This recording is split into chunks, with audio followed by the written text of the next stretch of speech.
Welcome to the Learning Pines YouTube. We hope this video helps. You start by confirming you have permission to run commands. Without operator or cheats, the commands won't work. Once confirmed, identify the exact coordinates XYZ for the block and decide whether /setBlock or /fill fits the job.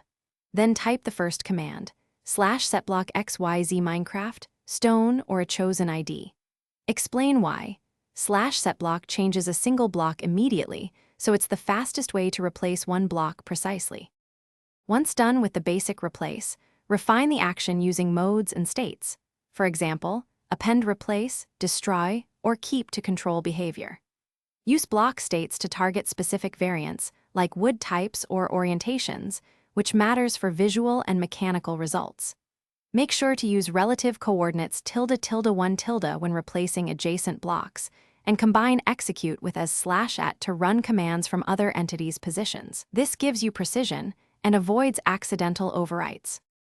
To finish, verify your change visually and with commands like /data get block XYZ so you know the block state.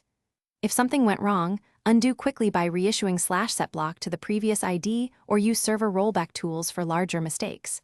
Explain why. Quick reversals prevent world damage.